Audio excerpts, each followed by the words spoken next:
여러분 안녕하세요. 146과입니다. 자, 오늘은요 미끄럼과 덧걸음에 대해서 말씀드리겠습니다. 자, 노틸에서 이제 퇴비 사용, 걸음 사용이 농장 조성 7번째입니다. 전 시간에 이제 우리가 비료 사용의 효과와 차이에 대해서 말씀드렸습니다. 상대적으로 해서 속효성 비료가 있고요, 완효성 비료가 있다. 속효성은 속효성 같은 경우는 이제 반려, 부숙퇴비, 그다음 완효성 같은 건 뭐 유박 같은.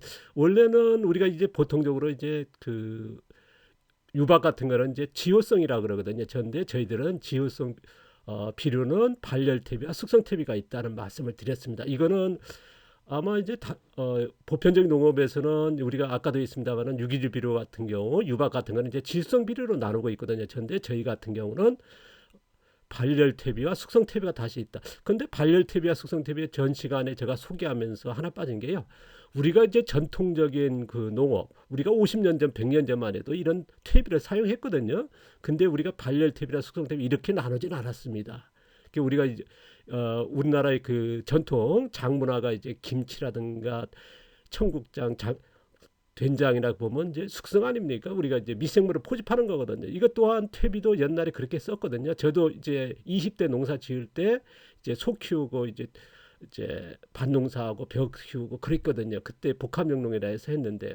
그때도 마찬가지 이런 퇴비를 썼거든요. 근데 이제 그게 잊혀지고 우리가 이제 보통적으로 두엄이라 했습니다만은 이런 제가 이제 이름을 이제 왜냐하면 퇴비가 이제 두 가지가 나눠야 되니까 그래서 발열 퇴비와 숙성 퇴비를 했습니다만은 이렇게 저희 방식으로는 이렇게 한다 하는 말씀을 드렸습니다.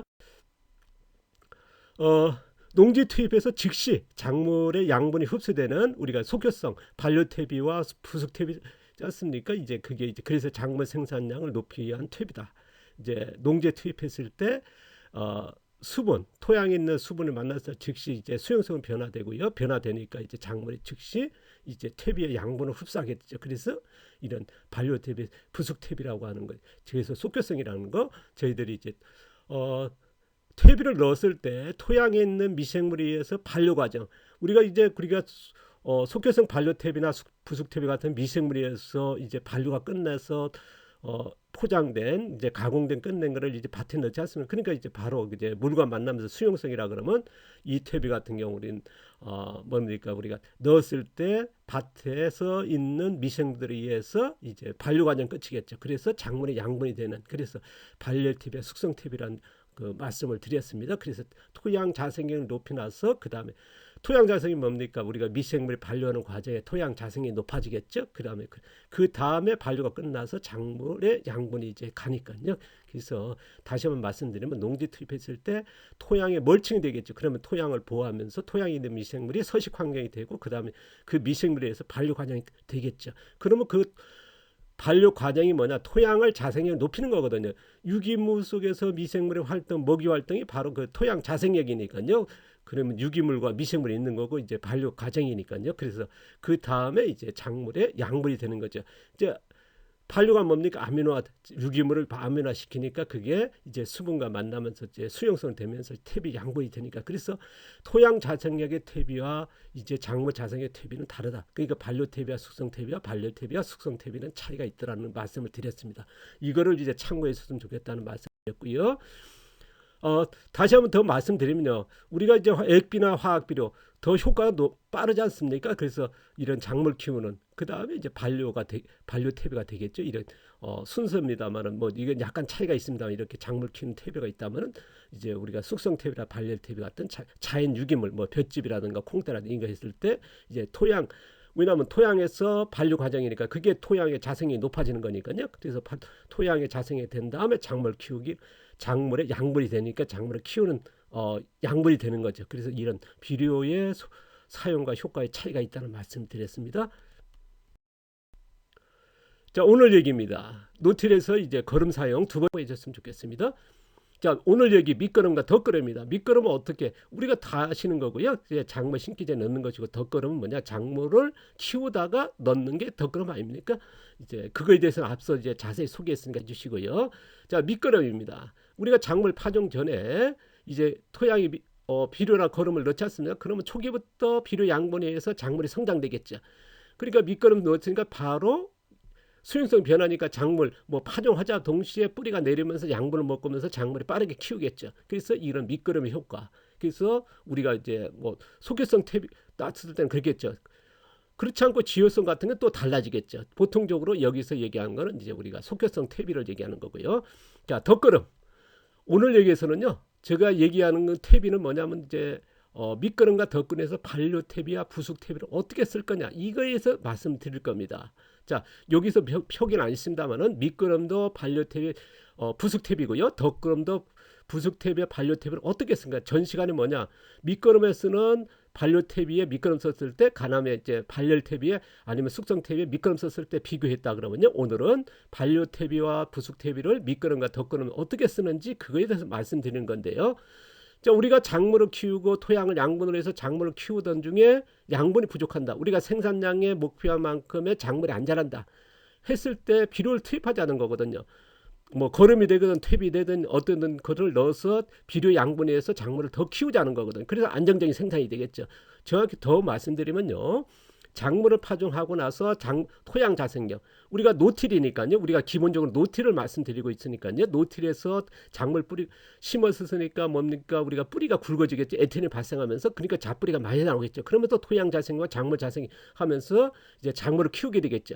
그런데 여기서 이제 우리가 양분이 부족하다. 생산량이 목표한 만큼 못 자란다 했을 때 덧거름 사용하자는 거거든요. 그래서 그 양분을 의존해서 더 키우자는 거거든요. 그러면 덧거름 섬으로서 우리가 토양의 자생력과 작물 자생력으로 한계일 수도 있거든요. 근데 우리가 보통적으로 이제 이걸만 가져가지고 무팁이라 해서 토양 자생력, 작물 자생력으로 작물을 수확하겠다는 분도 있을 겁니다. 뭐 그러면 이제 그 목표랑 괜찮지만은 더 수확을 해야 된다.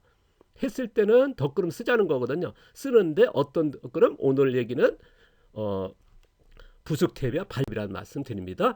자, 다시 한번 말씀드리면요. 속효성 반려 퇴비와 부속 퇴비를 밑거름을 썼을 때 그럼 비료 양급이 바로 이제 공급된 다음에 작물 파종됐으니까 빠르게 이제 수용성이 변하니까요.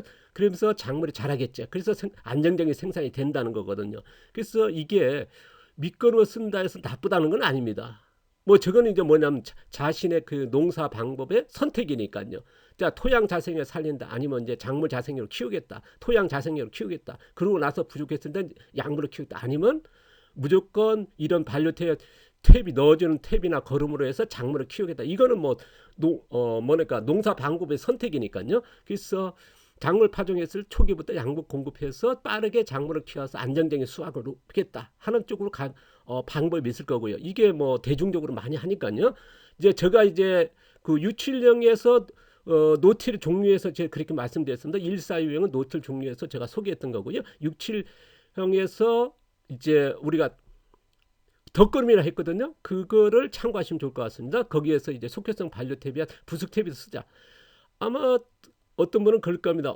발열 퇴비와 그런 숙성 퇴비만 쓰는 거 아니냐? 저는 그렇지 않습니다.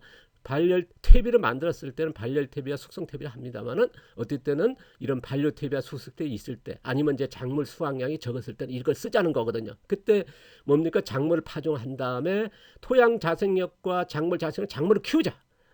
키우는데 양분이 부족하다. 내가 수확할 목표가 100인데 한 60밖에 못 자란다. 그러면 뭡니까? 이제 40이 부족했을 때 우리가 가정 유지가 안 될 수도 있거든요. 목표한 100까지 수확을 해야 되는데 그러면 그 40을 채우기 위해서 덧거름 쓰자는 거거든요. 그러면 그때 덧거름 뭐냐? 발열 퇴비와 뭐니까 숙성 퇴비에서는 안 되거든요. 왜냐하면 효과가 너무 늦으니까요. 반류가 돼야 되니까요. 그 과정이 한참 걸리니까요. 그러니까 이때는 속효성인 반려 퇴비와 부속 퇴비를 쓴다 그러면 작물을 빠르게 키우겠죠. 그러면 안정적인 생산까지 하는 거 아니겠습니까? 그러니까 우리가 작물을 심어서 토양 자생력과 작물 자생을 작물을 최대로 키우면서 뿌리를 만들면서요. 그래서 한 다음에 양분이 부족했을 땐 덧거름 쓰자는 주장이거든요. 저의 생각입니다. 저희 말씀을 드리는 거니까요.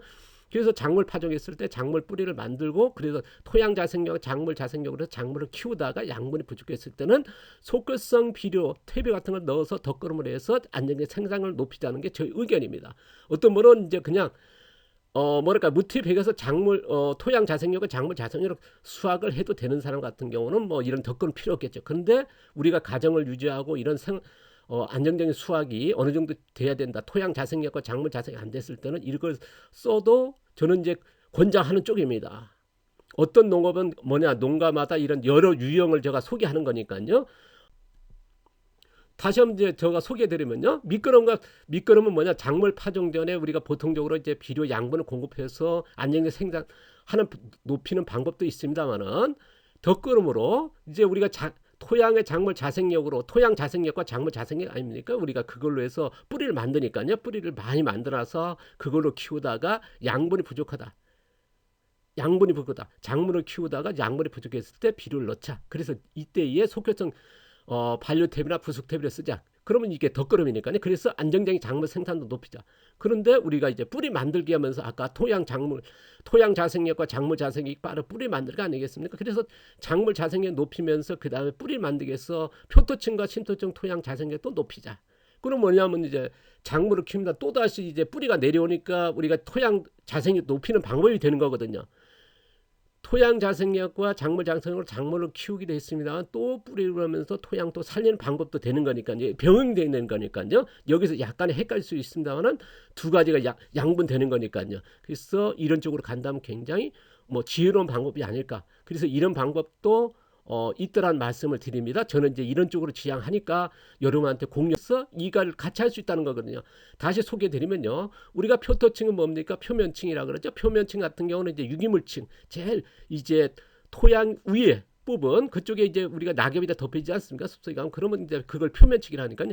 여기에 유기물층이 뭡니까? 유기균이 많고 미생물이 많은 좋은 토양 아니겠습니까? 미생물 활발하니까요. 그러면 유기물층이고요. 그 다음에 이제 표토층, 우리가 보통 바깥에 한 20cm 전후로 해가지고 얘기한다는 말씀드렸습니다. 아마 이제 각자의 생각은 다를 겁니다. 표토층의 그 센치는요. 그럼 저는 이제 한 20cm 정도로 하겠습니다. 그러면 그 뿌리가 내려가는 거거든요. 뿌리가 내려가니까 뿌리가 유기물이고요. 그 다음에 유기물 뿌리 앞에는 이제 금권이라고 하는 미생물, 금규균이 내려가니까요. 그 다음에 신토층, 그러니까 뿌리가 더 내려갔을 때 20cm 더 내려가면 이게 신토층으로 가는 거니까요. 그래서 그때의 뿌리가 더 내려가니까 또한 같이 유기물과 미생물이 들어가는 거니까요. 이게 토양 살리게 하는 자생이 높이는 하나의 방법이다.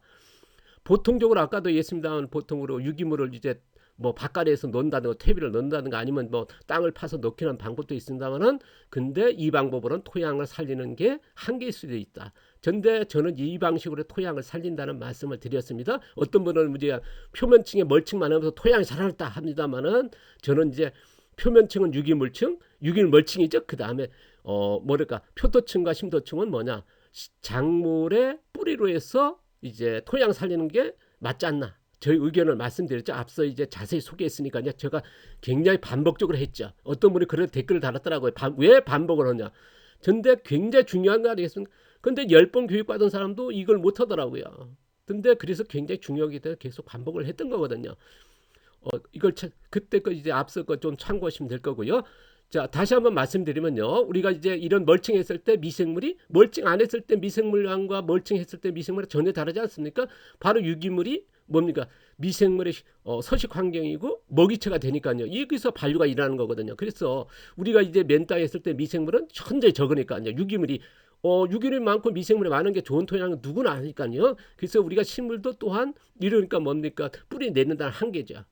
우리가 보통적으로 바깥에 했을 때 20cm 정도의 바깥에 되니까 거기에 뭡니까? 경반층 형성되니까 그 비료 있는 성분에서 범위 안에서 작물이 뻗겠죠. 그래서 보통적으로 이렇게 표토층에서 그러니까 미생물도 한계일 거고요. 그렇다면 뭡니까? 우리가 이렇게 표면층을 살린 다음에 작물을 무겨운 상태에서 노틸에서 뿌리를 키웠을 때 이만큼 유기물이라고 하는 뿌리가 많이 내려갈 것이고 거기에 근권 미생물도 많이 내려가겠죠. 그럼 좋은 토양이 되는 거니까요.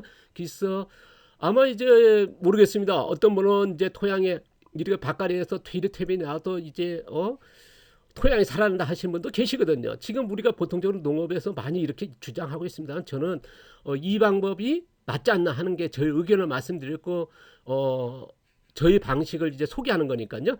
선택은 여러분이 하시고요. 이게 어느 쪽이 맞는지는 여러분이 판단해서 쓰시면 되겠죠. 왜냐하면 기준치가 각각 다를 거니까요. 바깥에는 이쪽이 맞은 분이 있고 저희가 방식에 맞은 분이 있을 거고요. 저는 저희 방식 이렇게 하고 있다는 걸 소개해 드릴 거예요. 다음 시간에는요, 노틸에서 걸음을 사용을 어떻게 할 거냐, 그거에 대해서 또 말씀을 드리겠습니다. 자, 오늘도 감사드리고요. 아까도 했습니다만은 제가 이제 100강까지는 굉장히 반복적으로 했죠. 이제는 실전적인 걸 하다 보니까 우리가 이제 거기 연결될 겁니다. 그래서 100강 이전에 그거를 아마 모르겠습니다. 다 통달했지는 모르겠습니다만 한 번은 이제 몇 번을 읽어보시고 들어보시고 그다음에 한다면 이게 이해가 더 빠르지 않을까 싶습니다. 자, 오늘도 감사드리고요. 행복하십시오. 감사합니다. 고맙습니다.